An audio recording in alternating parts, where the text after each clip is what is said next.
SSLC ಹಾಗೂ ವಿದ್ಯಾರ್ಥಿಗಳ ಮೇಲೆ ಲಾಠಿ ಚಾರ್ಜ್ ಖಂಡಿಸಿ ಸಂಸತ್ನ ಒಳಗೂ ಹೊರಗೂ ವಿಪಕ್ಷಗಳು ಪ್ರತಿಭಟನೆ ಮಾಡಿತು. ಈ ಮಧ್ಯೆ ಸಂಸತ್ನಲ್ಲಿ ಪರೀಕ್ಷಾ ಪರಿಷ್ಕೃತ ಬಿಲ್ ಮಂಡನೆಯಾಗಿದೆ. ಈ ಬಗ್ಗೆ ವಿಪಕ್ಷಗಳು ಚರ್ಚೆ ನಡೆಸದೆ ಗದ್ದಲ ಮಾಡ್ತಾ ಇದೆ. ಜೊತೆಗೆ ವಿದ್ಯಾರ್ಥಿಗಳ ಮೇಲೆ ಪೆಲೆಟ್ ಗನ್ ಬಳಕೆ ಬಗ್ಗೆ ಕೇಂದ್ರ ಗೃಹ ಸಚಿವ ಉತ್ತರ ನೀಡುವಂತೆ ಪಟ್ಟು ಹಿಡಿದಿದೆ. ಹೀಗಾಗಿ ಲೋಕಸಭೆ ಹಾಗೂ ರಾಜ್ಯಸಭೆಯಲ್ಲಿ ಗದ್ದಲ ಜೋರಾಗಿ ಕಲಾಪ ಮುಂದೂಡಿಕೆಯಾಯಿತು. ಈ ಮಧ್ಯೆ ಸರ್ವ ಪಕ್ಷಗಳ ಜೊತೆಗೆ ಸ್ಪೀಕರ್ ಓಂ ಬಿರ್ಲಾ ಸಭೆ ನಡೆಸಿದ್ದು, ಸಭೆಯಲ್ಲಿ ಪಬ್ಲಿಕ್ ಪರೀಕ್ಷೆ ಮಸೂದೆ ಚರ್ಚೆಗೆ ವಿಪಕ್ಷಗಳು ಒಪ್ಪಿಗೆ ನೀಡಿದ್ದಂತೆ ಈ ಬಗ್ಗೆ ಇಂದು ಅಥವಾ ನಾಳೆ ಅಧಿವೇಶನದಲ್ಲಿ ಚರ್ಚೆಯಾಗುವಂತಹ ಸಾಧ್ಯತೆ ಇದೆ. ಧರ್ಮೇಂದ್ರ ಪ್ರಧಾನ್ ರಾಜೀನಾಮೆಗೆ ಆಗ್ರಹಿಸಿ ಬಿಹಾರದಲ್ಲೂ ಪ್ರತಿಭಟನೆಗಳು ನಡೆದಿದ್ದವು. ಪ್ರತಿಭಟನೆ ಹಿಂಸಾ ರೂಪಕ್ಕೆ ತಿರುಗಿತ್ತು. ಪೊಲೀಸರು ಪ್ರತಿಭಟನಾಕಾರರನ್ನು ಚದುರಿಸೋಕೆ ಲಾಠಿ ಚಾರ್ಜ್ ನಡೆಸಿದ್ರು. ಇನ್ನು ಪ್ರತಿಭಟನೆಯಲ್ಲಿ ಭಾಗಿಯಾಗಿದ್ದ ಕೆಲವು ವಿದ್ಯಾರ್ಥಿಗಳ ವಿರುದ್ಧ ಕೇಸ್ ದಾಖಲಾಗಿತ್ತು.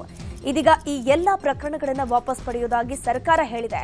ಪ್ರಕರಣಕ್ಕೆ ಸಂಬಂಧಪಟ್ಟಂತೆ ಭವಿಷ್ಯದಲ್ಲಿ ಯಾವುದೇ ಕ್ರಮ ಜರುಗಿಸುವುದಿಲ್ಲ ಅಂತ ಸರ್ಕಾರ ಸ್ಪಷ್ಟಪಡಿಸಿದೆ.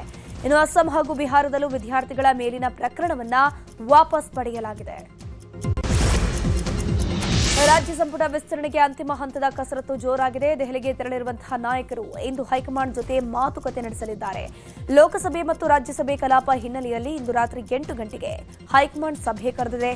ಎಐಸಿಸಿ ಅಧ್ಯಕ್ಷ ಮಲ್ಲಿಕಾರ್ಜುನ ಖರ್ಗೆ, ಲೋಕಸಭೆ ವಿಪಕ್ಷ ನಾಯಕ Rahul Gandhi, KC Venugopal, Randeep Singh Surjewala, CM DK Shivakumar, ಮಾಜಿ ಸಿಎಂ ಸಿದ್ದರಾಮಯ್ಯ, ಕೆಪಿಸಿಸಿ ಅಧ್ಯಕ್ಷ ಬಿಕೆ ಹರಿಪ್ರಸಾದ್ ಈ ಒಂದು ಸಭೆಯಲ್ಲಿ ಭಾಗಿಯಾಗಲಿದ್ದಾರೆ. ಸಭೆಯಲ್ಲಿ ಎಲ್ಲರ ಅಭಿಪ್ರಾಯವನ್ನು ಪಡೆದು ಸಚಿವರ ಪಟ್ಟಿ ಪರಿಷ್ಕರಣೆ ಮಾಡಲಾಗುತ್ತೆ. ಇನ್ನು ಸಭೆಯಲ್ಲಿನ ಅಂತಿಮ ತೀರ್ಮಾನದ ಬಳಿಕ ಎಐಸಿಸಿಯಿಂದ ಮಂತ್ರಿಗಳಾಗುವವರ ಪಟ್ಟಿ ಬಿಡುಗಡೆ ಆಗಲಿದೆ. ಈಗಾಗಲೇ ಸಿಎಂ ಡಿಕೆ ಶಿವಕುಮಾರ್, ಮಾಜಿ ಸಿಎಂ ಸಿದ್ದರಾಮಯ್ಯ ಹೈಕಮಾಂಡ್ಗೆ ಶಾಸಕರ ಪಟ್ಟಿ ಸಲ್ಲಿಕೆ ಮಾಡಿದ್ದಾರೆ. ಸಚಿವ ಸ್ಥಾನಕ್ಕೆ ಬಿಕೆ ಹರಿಪ್ರಸಾದ್ ಕೂಡ ಕೆಲ ಶಾಸಕರ ಹೆಸರನ್ನು ಸೂಚಿಸಿದ್ದಾರಂತೆ.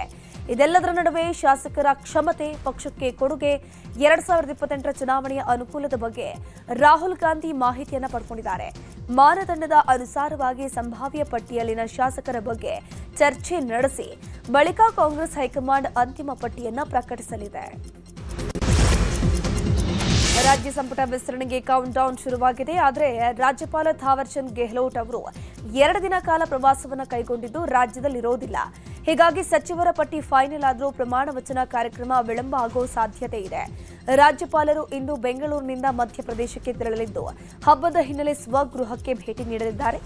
ಮಧ್ಯಪ್ರದೇಶದಿಂದ ಜುಲೈ 30ರ ರಾತ್ರಿ 11:45ಕ್ಕೆ ವಾಪಸ್ ಆಗಲಿದ್ದಾರೆ. ರಾಜ್ಯದ ಸಂಸದರ ಜೊತೆಗೆ ಸಿಎಂ ಡಿಕೆ ಶಿವಕುಮಾರ್ ಸಭೆ ನಡೆಸಿದ್ದಾರೆ. ದೆಹಲಿಯ ಕರ್ನಾಟಕ ಭವನದಲ್ಲಿ ಸಿಎಂ ಎಲ್ಲ ಪಕ್ಷದ ಸಂಸದರು, ರಾಜ್ಯಸಭಾ ಸದಸ್ಯರೊಂದಿಗೆ ಸಭೆ ನಡೆಸಿದರು. ಈ ವೇಳೆ ಕೇಂದ್ರ ಸರ್ಕಾರದ ಮೇಲೆ 13 ಯೋಜನೆ ಅಸ್ತ್ರ ಪ್ರಯೋಗಕ್ಕೆ ಸರ್ಕಾರ ಮುಂದಾಗಿದೆ. 13 ಯೋಜನೆಗಳ ಅನುಮೋದನೆ ಕೊಡಿಸೋಕೆ ಸಂಸದರಿಗೆ ಸಿಎಂ ಡಿಕೆ ಶಿವಕುಮಾರ್ ಮನವಿ ಮಾಡಿಕೊಂಡಿದ್ರು.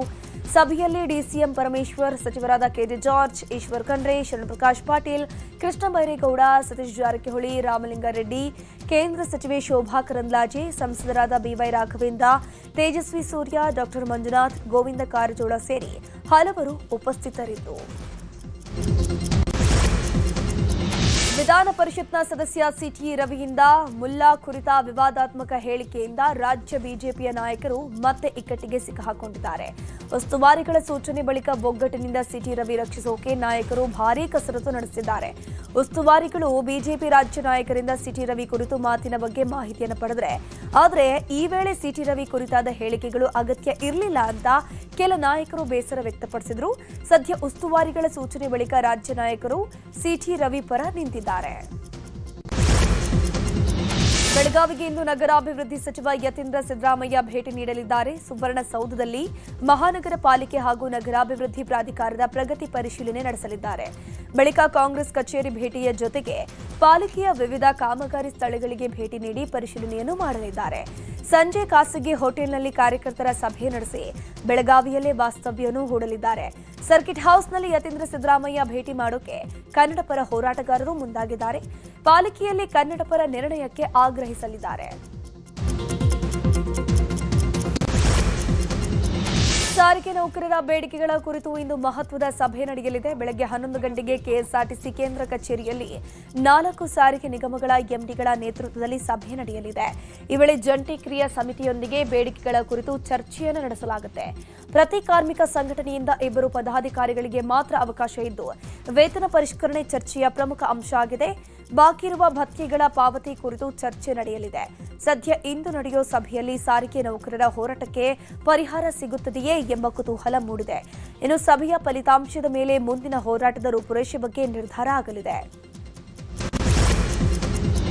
ಜುಲೈ ತಿಂಗಳ ಸರಾಸರಿ ಬಿಲ್ ಪಾವತಿಗೆ ಬೆಸ್ಕಾಂ ಮನವಿಯನ್ನು ಮಾಡಿಕೊಂಡಿದೆ. ಗೃಹಜ್ಯೋತಿ ಪರಿಶೀಲನೆ ಹಿನ್ನೆಲೆ ಮೀಟರ್ ರೀಡಿಂಗ್ ಮಾಡೋದಿಲ್ಲ. ಕಳೆದ 3 ತಿಂಗಳ ಸರಾಸರಿ ಬಳಕೆ ಆಧರಿಸಿ ಬಿಲ್ ನೀಡೋಕೆ ಮುಂದಾಗಿದೆ. ಭೌತಿಕ ಬಿಲ್ ಇಲ್ಲದ ಬದಲಾಗಿ ಎಸ್ಎಂಎಸ್ ಹಾಗೂ ಇಮೇಲ್ ಮೂಲಕ ಬಿಲ್ ರವಾನೆಗೆ ನಿರ್ಧರಿಸಿರುವುದು. 15 ದಿನಗಳ ಒಳಗೆ ಬಿಲ್ ಪಾವತಿಸುವಂತೆ ಗ್ರಾಹಕರಿಗೆ ಮನವಿ ಮಾಡಿಕೊಂಡಿದ್ದಾರೆ. ಬೆಸ್ಕಾಂ ವೆಬ್ಸೈಟ್, ಮಿತ್ರ ಆಪ್, ನಗದು ಕೌಂಟರ್ ಸೇರಿ ಎಲ್ಲ ವಿಧಾನಗಳಲ್ಲಿ ಪಾವತಿಗೆ ಅವಕಾಶ ನೀಡಿದೆ. ಆಗಸ್ಟ್ನಿಂದ ಮತ್ತೆ ನಿಯಮಿತ ಮೀಟರ್ ರೀಡಿಂಗ್ ಹಾಗೂ ನೈಜ ಬಳಕೆ ಆಧಾರಿತ ಬಿಲ್ಲಿಂಗ್ ಆರಂಭ ಆಗಲಿದೆ. ರಾಜ್ಯದಲ್ಲಿ 3 ದಿನ ಮಳೆ ಆಗಲಿದೆ ಅಂತ ಹವಾಮಾನ ಇಲಾಖೆ ಮುನ್ಸೂಚನೆ ಕೊಟ್ಟಿದೆ. ಬೆಂಗಳೂರು ಸೇರಿದಂತೆ ರಾಜ್ಯಾದ್ಯಂತ 3 ದಿನ ಮಳೆಯ ಅಲರ್ಟ್ ಅನ್ನು ಘೋಷಣೆ ಮಾಡಿದ್ದು, ಉಡುಪಿ ಜಿಲ್ಲೆಗೆ ಆರೆಂಜ್ ಅಲರ್ಟ್ ಅನ್ನು ನೀಡಲಾಗಿದೆ. ಉತ್ತರ ಕನ್ನಡ, ದಕ್ಷಿಣ ಕನ್ನಡ, ಬೆಳಗಾವಿ, ಶಿವಮೊಗ್ಗ, ಚಿಕ್ಕಮಗಳೂರು ಜಿಲ್ಲೆಗೆ ಯೆಲ್ಲೋ ಅಲರ್ಟ್ ನೀಡಿದ್ದು, ಉಳಿದ ಜಿಲ್ಲೆಗಳಲ್ಲಿ ಸಾಧಾರಣ ಮಳೆ ಆಗಲಿದೆ ಎನ್ನಲಾಗಿದೆ. ಜುಲೈ 31ರಂದು 6 ಜಿಲ್ಲೆಗಳಿಗೆ ಹವಾಮಾನ ಇಲಾಖೆ ಮಳೆಯ ಅಲರ್ಟ್ ಅನ್ನು ಕೊಟ್ಟಿದೆ. ಕೊಪ್ಪಳ ಜಿಲ್ಲೆಯಲ್ಲಿ ತೀವ್ರ ಬರಗಾಲ ಆವರಿಸಿದ್ದು ರೈತರು ಕಂಗಾಲಾಗಿದ್ದಾರೆ. ಹೀಗಾಗಿ ಕೊಪ್ಪಳ ಜಿಲ್ಲೆಯಲ್ಲಿ ಜೆಡಿಎಸ್ನಿಂದಲೂ ಬರ ಅಧ್ಯಯನ ನಡೆಸಲಾಗಿದೆ. ಜೆಡಿಎಸ್ನ ಕೋರ್ ಕಮಿಟಿ ಸದಸ್ಯ ಸಿವಿ ಚಂದ್ರಶೇಖರ್ ನೇತೃತ್ವದಲ್ಲಿ ಬರ ಅಧ್ಯಯನ ನಡೆದಿದೆ. ಜೆಡಿಎಸ್ ಕಾರ್ಯಕರ್ತರು ಕೊಪ್ಪಳ ತಾಲೂಕಿನ ವಿವಿಧ ಕಡೆ ಹೊಲ ಗ್ರಾಮಗಳಿಗೆ ಭೇಟಿ ನೀಡಿ ಬರದಿಂದ ತತ್ತರಿಸಿದ ಜನರ ಸಮಸ್ಯೆಗಳನ್ನು ಆಲಿಸಿದ್ದು, ಈ ವೇಳೆ ರೈತರು ತೀವ್ರ ಬರ ಆವರಿಸಿರುವುದರಿಂದ ಜಿಲ್ಲೆಯನ್ನ ಬರಪೀಡಿತ ಅಂತ ಘೋಷಿಸಬೇಕು, ಸಮರೋಪಾದಿಯಲ್ಲಿ ಬರ ಕಾಮಗಾರಿ, ಬರ ಪರಿಹಾರ ಕಾರ್ಯಕ್ರಮಗಳನ್ನು ಹಾಕಿಕೊಳ್ಳಬೇಕು ಅಂತ ಒತ್ತಾಯಿಸಿದರು. ಇನ್ನು ಬಿಜೆಪಿ ತಂಡದಿಂದಲೂ ಕೂಡ ಕೊಪ್ಪಳ ಜಿಲ್ಲೆಯಲ್ಲಿ ಬರ ಅಧ್ಯಯನ ನಡೆಸಲಾಗಿದೆ. ವಿಧಾನ ಪರಿಷತ್ನ ಸದಸ್ಯ ಸಿಟಿ ರವಿ ಬರದ ಪರಿಸ್ಥಿತಿ ಕುರಿತು ಮಾಹಿತಿಯನ್ನು ಕಲೆ ಹಾಕಿದ್ದು, ಈ ವೇಳೆ ಹುಲಿಹೈದರ, ಮೇತಿಗಲ್ ಹಾಗೂ ಮುನಿರಾಬಾದ್ನಲ್ಲಿ ಹೊಲಗಳಲ್ಲಿ ರೈತರಿಂದ ಮಾಹಿತಿಯನ್ನು ಪಡೆದುಕೊಂಡು ಉತ್ತರ ಕರ್ನಾಟಕದಲ್ಲಿನ ಭೀಕರ ಬರ ಕುರಿತು ಸರ್ಕಾರ ಗಂಭೀರ ಕ್ರಮ ಕೈಗೊಳ್ಳಬೇಕು ಅಂತ ಸಿಟಿ ರವಿ ಹೇಳಿದ್ದಾರೆ. ಡಾಂಬರ್ ಕಾರ್ಯ ಹಿನ್ನೆಲೆ ಪೀಣ್ಯ ಫ್ಲೈಓವರ್ ಬಂದ್ ಆಗಲಿದೆ. ಡಾಂಬರೀಕರಣ ಹಿನ್ನೆಲೆ ರಾತ್ರಿ 10 ಗಂಟೆಯಿಂದ ಬೆಳಗ್ಗೆ 5 ಗಂಟೆವರೆಗೆ ಫ್ಲೈಓವರ್ ಬಂದ್ ಆಗಿರಲಿದೆ. ನೆಲಮಂಗಲದಿಂದ ಬೆಂಗಳೂರು ಕಡೆ ರಸ್ತೆ ಬಂದ್ ಆಗಲಿದೆ. ವಾಹನ ಸವಾರರಿಗೆ ಪರ್ಯಾಯ ಮಾರ್ಗ ಬಳಸೋಕೆ ಸಂಚಾರ ಪೊಲೀಸರು ಸೂಚನೆಯನ್ನ ಕೊಟ್ಟಿದ್ದಾರೆ. ನಮ್ಮ ಮೆಟ್ರೋ ಪ್ರಯಾಣಿಕರಿಗೆ ಮತ್ತೊಂದು ಗುಡ್ ನ್ಯೂಸ್ ಸಿಕ್ಕಿದೆ. ಹಳದಿ ಮಾರ್ಗಕ್ಕೆ ಮತ್ತೊಂದು ಡ್ರೈವರ್ ಲೆಸ್ ಮೆಟ್ರೋ ರೈಲು ಆಗಮಿಸಿದೆ. ಹೆಬ್ಗೋಡಿಗೆ 15ನೇ ಡ್ರೈವರ್ ಲೆಸ್ ರೈಲು ಬಂದಿದೆ. ಇದರಿಂದ ಆರ್ವಿ ರಸ್ತೆಯಿಂದ ಬೊಮ್ಮಸಂದ್ರ ಹಳದಿ ಮಾರ್ಗಕ್ಕೆ ಮತ್ತಷ್ಟು ಬಲ ಬಂದಿದೆ. ಹಳದಿ ಮಾರ್ಗ ಮೆಟ್ರೋ ಲೈನ್ನಲ್ಲಿ ಒಟ್ಟು 19.15 ಕಿಲೋಮೀಟರ್ ಉದ್ದ, 16 ನಿಲ್ದಾಣಗಳು ಬರುತ್ತೆ. ಸದ್ಯ ಪೀಕ್ ಅವರ್ನಲ್ಲಿ 7 ನಿಮಿಷಕ್ಕೊಮ್ಮೆ ಮೆಟ್ರೋ ಸಂಚಾರ ಹಾಗೂ ನಾನ್ ಪೀಕ್ ಅವರ್ನಲ್ಲಿ 10 ನಿಮಿಷಕ್ಕೊಮ್ಮೆ ರೈಲು ಸಂಚಾರ ಮಾಡುತ್ತಿದೆ. ಸದ್ಯ 10 ಮೆಟ್ರೋ ರೈಲುಗಳು ವಾಣಿಜ್ಯ ಸೇವೆಯಲ್ಲಿ 11 ಮತ್ತು 12ನೇ ಟ್ರೈನ್ ಸೇವೆ ಆರಂಭವಾದ ಬಳಿಕ ಕಾಯುವಿಕೆ ಸಮಯ ಮತ್ತಷ್ಟು ಕಡಿಮೆ ಆಗಲಿದೆ. ವಿಜಯಪುರ ಜಿಲ್ಲೆ ಮಮದಾಪುರ ಕೆರೆಗೆ ನೀರು ಹರಿಸಲಾಗ್ತಾ ಇದ್ದು ರೈತರು ಸಂತಸಗೊಂಡಿದ್ದಾರೆ. ರಾಜ್ಯದ 3ನೇ ಅತಿ ದೊಡ್ಡ ಕೆರೆಯಾಗಿದ್ದು ನೀರು ಹರಿಸಿದ ಪರಿಣಾಮ ಸುತ್ತಮುತ್ತಲ ಗ್ರಾಮಗಳಿಗೆ ಕುಡಿಯುವ ನೀರಿನ ಸಮಸ್ಯೆ ಕಡಿಮೆಯಾಗಲಿದೆ. ಆಲಮಟ್ಟಿ ಜಲಾಶಯದಿಂದ ಕಾಲುವೆ ಮೂಲಕ ನೀರನ್ನು ಹರಿಸಲಾಗ್ತಾ ಇದೆ. ಜಿಲ್ಲೆಯ ಬೇರೆ ಬೇರೆ ಭಾಗದಲ್ಲೂ ಕುಡಿಯುವ ನೀರಿನ ಉದ್ದೇಶಕ್ಕಾಗಿ ಕೆರೆಗಳಿಗೆ ನೀರನ್ನು ಬಿಡಲಾಗ್ತಾ ಇದೆ. ಒಂದ್ ಕಡೆ ಮಳೆ ಇಲ್ಲದೆ ರೈತರು ಹೈರಾಣಾಗಿದ್ರೆ ಮತ್ತೊಂದು ಕಡೆ ಸಾಲ ಮಾಡಿದ ಬೆಳೆದ ಬೆಳೆಗೆ ಸೂಕ್ತ ಬೆಲೆ ಸಿಗದೆ ಅನ್ನದಾತರು ಪರದಾಡ್ತಾ ಇದ್ದಾರೆ. ಹೀಗಿರುವಾಗ ಹುಬ್ಬಳ್ಳಿಯಲ್ಲಿ ಬೆಂಬಲ ಬೆಲೆಯೊಂದಿಗೆ ಖರೀದಿಸಿದ ಹೆಸರು ಕಾಳಿನ ಹಣ ಬಿಡುಗಡೆಗೆ ಒತ್ತಾಯಿಸಿ ರೈತರು ಪ್ರತಿಭಟನೆ ಮಾಡ್ತಾ ಇದ್ದಾರೆ. ಆದರೆ ರೈತರ ಹೋರಾಟದ ವಿಚಾರದಲ್ಲಿ ಜನಪ್ರತಿನಿಧಿಗಳು ನಿರ್ಲಕ್ಷ್ಯ ತೋರುತ್ತಿದ್ದಾರೆ ಅಂತ ಆರೋಪಿಸಿ ಕೇಂದ್ರ ಸಚಿವ ಪ್ರಹ್ಲಾದ್ ಜೋಶಿ ಕಚೇರಿ ಎದುರು ರೈತರು ಪ್ರತಿಭಟನೆ ಮಾಡಿದರು. ಈ ವೇಳೆ 1,000 ಕ್ವಿಂಟಲ್ನ ಹೆಸರು ಕಾಳು ಬೆಳೆಯ ಹಣ ಬಿಡುಗಡೆಗೆ ಕ್ರಮ ಕೈಗೊಳ್ಳುವಂತೆ ಜೋಶಿ ಅವರ ಆಪ್ತ ಕಾರ್ಯದರ್ಶಿ ಮೂಲಕ ಸಚಿವರಿಗೆ ಮನವಿಯನ್ನು ಸಲ್ಲಿಕೆ ಮಾಡಿದರು. ಇನ್ನು ಹುಬ್ಬಳ್ಳಿಯ ಮಾರ್ಕೆಟಿಂಗ್ ಫೆಡರೇಷನ್ ಬಳಿ ರೈತರು ಹೋರಾಟವನ್ನು ಮುಂದುವರೆಸಿದ್ದಾರೆ. ಚಿತ್ರದುರ್ಗದ ರೇಣುಕಾಸ್ವಾಮಿ ಕೊಲೆ ಪ್ರಕರಣದಲ್ಲಿ ಸಾಕ್ಷಿದಾರರಿಗೆ ಬೆದರಿಕೆ ಹಾಕಿದ ಪ್ರಕರಣ ಸಂಬಂಧ 3 ಆರೋಪಿಗಳಿಗೆ ಜಾಮೀನು ಮಂಜೂರಾಗಿದೆ. ಸುಹಾಸ್, ವೈಭವ್, ಪುನೀತ್ಗೆ ಜಾಮೀನು ಮಂಜೂರು ಮಾಡಲಾಗಿದೆ. ಕಾಮಾಕ್ಷಿಪಾಳ್ಯ ಠಾಣೆಯಲ್ಲಿ ದಾಖಲಾಗಿದ್ದ ಪ್ರಕರಣ ಸಂಬಂಧ 3 ಆರೋಪಿಗಳನ್ನು ಪೊಲೀಸರು ಬಂಧಿಸಿದ್ರು. ಸದ್ಯ 3 ಆರೋಪಿಗಳಿಗೆ 59ನೇ ಸಿಸಿಎಚ್ ಕೋರ್ಟ್ ಜಾಮೀನು ಮಂಜೂರು ಮಾಡಿದೆ.